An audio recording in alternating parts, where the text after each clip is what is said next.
So welcome to our next installment in our computing derivatives series, and this time we're going to focus on the quotient rule. You use the quotient rule when you divide one function by another function, and here is what the quotient rule looks like.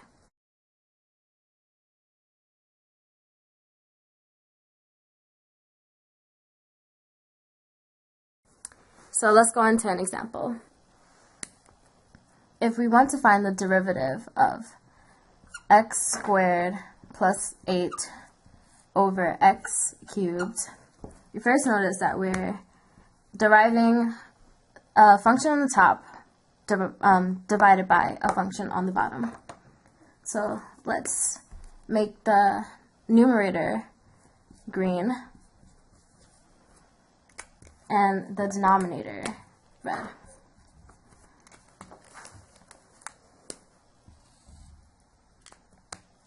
So if you start the definition, you're going to see a bunch of u's and v's, but sometimes that confuses even me. So we're going to use a little mnemonic that I like to use. We're going to do the bottom times the derivative of the top, which is 2x minus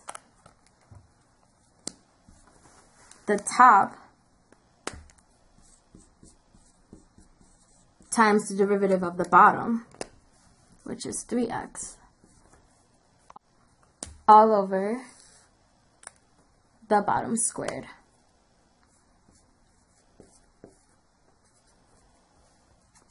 To make this prettier, we're going to get 2x to the 4 minus 3x cubed plus 24x all over x6.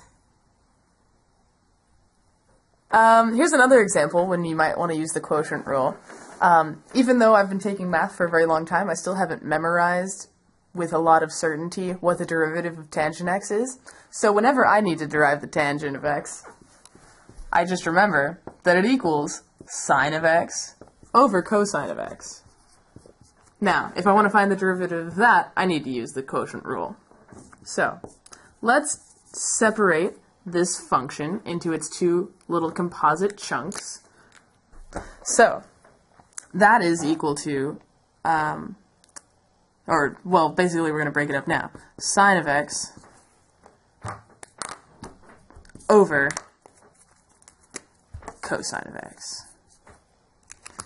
So, just like Tionney said, we're going to remember that using the quotient rule, this derivative is equal to the bottom times the derivative of the top, which is, for sine x, that's cosine x, minus the top times the derivative of the bottom, which, for cosine x, is negative sine x. And that's going to be all over the bottom squared, which is cosine x squared. So, if we simplify this, notice that we're going to get cosine squared of x.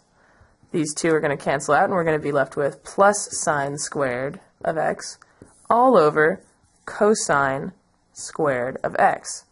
Now, if you remember anything from trigonometry, you're going to notice that this is equal to 1 over cosine squared of x, which is equal to secant squared of x. And for those of you who know your trigonometry and your derivatives really well and have everything memorized, you'll notice that it's true that the derivative of tangent